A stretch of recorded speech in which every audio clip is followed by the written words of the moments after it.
Mapagpalang araw po sa ating lahat. Welcome po kayo sa ating channel, ang Mom Flourish Channel. For today's video, actually hindi reaction video ang ating re-reactionan kung hindi comment. Comment, reaction, no?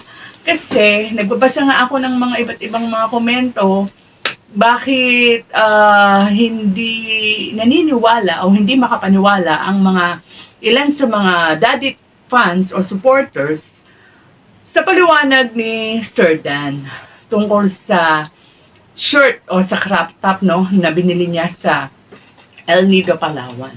So, yung isa sa mga sentimiento ng mga fans di umano ng daddy is bakit hindi maipakita ni Sir Dan yung blouse kung hindi nga siya yung nagbigay kay Choi.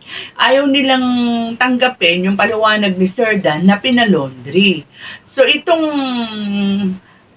mga comment na tungkol dito ay naipaliwanag na natin kahapon, di ba, sa reaction video ko na posible talaga yun. And which is yun talaga dapat, na kapag may bagong damit, pinapalaundry muna.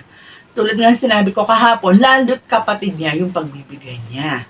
No?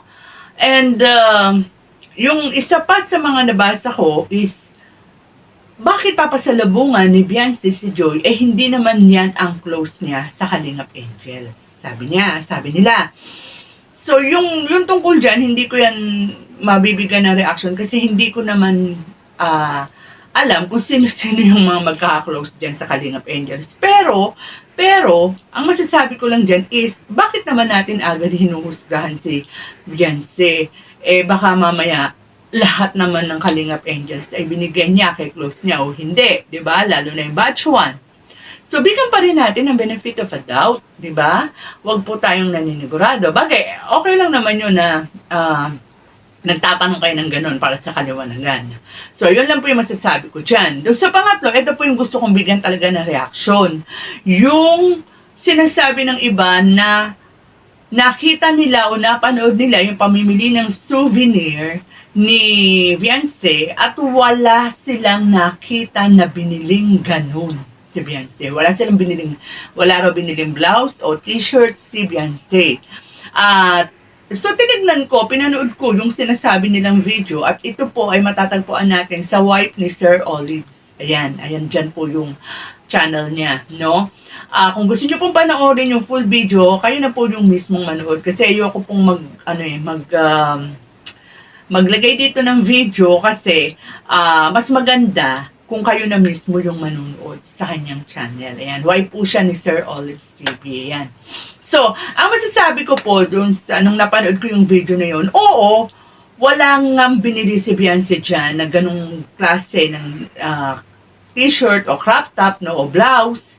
But, tumitingin siya ng mga t-shirt dyan After niyang bumili ng mga keychain, tsaka kasi ang binili niya dyan, mga iba't ibang keychain, at tsaka yung mga small token ba, yung mga panang coin purse, ganyan. Pero tumitingin siya ng mga t-shirt. Kaya lang, medyo matataas po yung presyo, parang hindi nila kaya. Parang kahit nga po yung wife ni Sir Olives, parang sabi, hindi nila afford. Kaya kung maririnig yung usapan nila dyan, is parang gusto pa nilang tumingin sa ibang store o titingin pa sila sa ibang store. Kaya ibig sabihin, wag lang po yan yung pagbabatayan natin. At may mga nababasa pa ako na wala naman daw yung ganung klaseng damit na ipinasalubong kay Joy. Kasi hindi lang naman po yan yung store na pinuntahan nila. At saka kung matatandaan natin, yung pong kuha dyan sa video is umaga.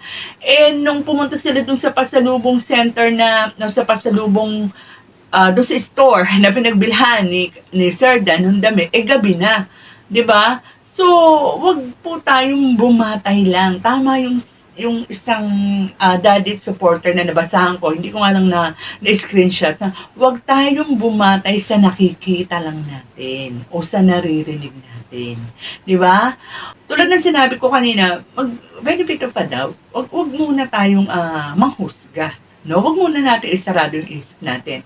And isa pa po, no, gusto kong ring bigyan dito ng konting puna o gusto ko ibigay ang saloobin dito is yung sinasabi nila na yung mga fans ng Dadit o mga Dadit supporters ay sobrang parang nilalait na o binabash na si Sir Dan o si Kalingap Dan.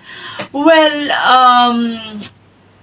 ang sa akin lang po is, sigurado ba tayo na ang lahat ng yan ay fans o supporters ng Dadit? Okay? O sige, manali tayo, kahit pa paano, meron dyan. Pero yung iba sobra sobra yung pambabash na yung ano pa sila, nag-chat pa sila o nag-PPM pa sila kay anong tawag dito, kay Ate Nelia. Pero teka po muna, baka hindi po lahat Kasi ako po, kahit papano, kahit dito lang po sa akin channel, ay nakakausap-usap ko naman, o may mga, kahit papaano nakikilala akong mga Dadit supporters, ang gagalang nila, marirespeto sila, at hindi sila yung tipo ng fans na sarado ang isip, no? Mas tinitignan pa rin nila yung nagawa ni Kalingap Rab o ng Kalingap sa Dadit. So, wag po natin lalahatin. At sabi ko nga kanina, maaaring ginagamit, no? Dahil may issue, maaaring nagagamit ang Team Dadit. Alam naman po natin na maraming mga nagmamatsyag na kaaway o mga naiinggit sa Kalingap na meron lang silang makitang konting butas o issue ay gagawa nila yan ng mga alingas-ngas na maaaring makakuha sila ng pagkakataon na makapambash kay Kuya Val.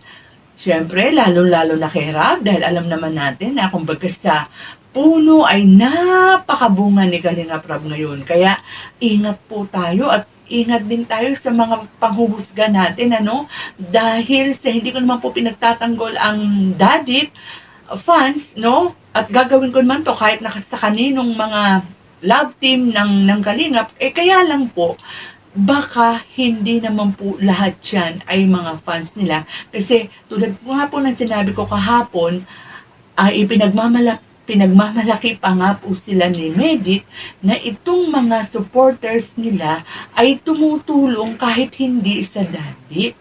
Kahit dun sa mga beneficiary na walang sponsor. So, di ba?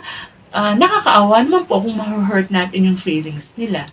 Di ba po? So, with that, mga Kalingap, hanggang dito na lang po muna ang ating kwentuhan. Sana po lagi ninyong tatangkilikin una ang ating founder, Kuya Val Santos Matubang, ang co-founder, Ate Edna Vlogs, at syempre Kalingap Rab, Kalingap Dan. At sa lahat po ng mga charity vloggers na totoong lumilingap sa mga mahihirap, kasama po dyan si Ka-Business at si Papa Dins TV. Hanggang dito na lang po, mag-ingat po tayong lahat, and God bless. Gawin ang adikaing pinapangarap.